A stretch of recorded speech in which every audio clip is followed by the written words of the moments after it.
बागेश्वर धाम के पंडित धीरेन्द्र कृष्ण शास्त्री द्वारा लगाए जाने वाले दिव्य दरबार की चर्चा देश विदेश में है। कुछ इसी तर्ज पर एक और बाबा ने सागर में पहलवान बाबा मंदिर में भव्य दरबार लगाया।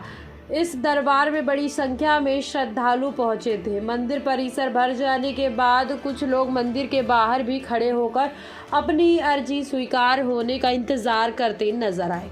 बता दें कि दरबार में नाथेश्वर सरकार के प्रमुख ओकर महाराज ने लोगों के पर्चे लिखकर समस्याएं बताई और उनका समाधान करने के लिए उपाय भी बताए।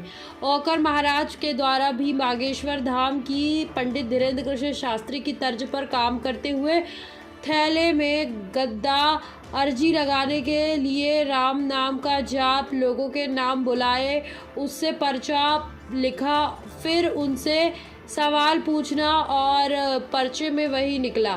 पर बालाजी की कृपा बताकर आशीर्वाद देना, कुछ ऐसा ही नज़र यहाँ देखने को मिला।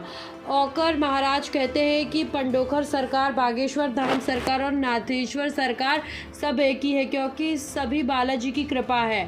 2 दिवसीय दिव्य दरबार में पहली अर्जी सैफाली मिश्रा के नाम पर स्वीकार की गई। उन्हें सामने बुलाया गया प्रश्न के लिए, जिसमें उन्होंने बताया कि पिछले 3 साल से स्वास्थ्य खराब रहता था और नौकरी नहीं लग रही थी।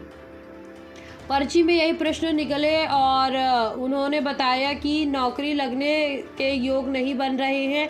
जब शैफाली ने कहा कि नौकरी तो ज़रूरी करनी है, तब उन्होंने बताया कि बालाजी की कृपा विशेष होगी, नौकरी लग सकती है, क्योंकि अब बिल्कुल भी योग नहीं बचे हैं। हालांकि 6 साल पहले ही नौकरी के योग थे, लेकिन उस समय कुछ अंक से रह गए थे क्योंकि समय डिस्टर्ब हो गई थी। बेटी के स्वास्थ्य को लेकर भी सवाल था। उन्होंने बताया कि समय लगेगा लेकिन सब ठीक हो जाएगा। धाम पर आकर पेशी करें, साथ ही लाल कपड़े में लौंग और नारियल बांधकर अपनी अर्जी लगा दे। पहले दिन दिव्य दरबार में 16 लोगों की अर्जी स्वीकार हुई और उनके पर्चे बनाए गए।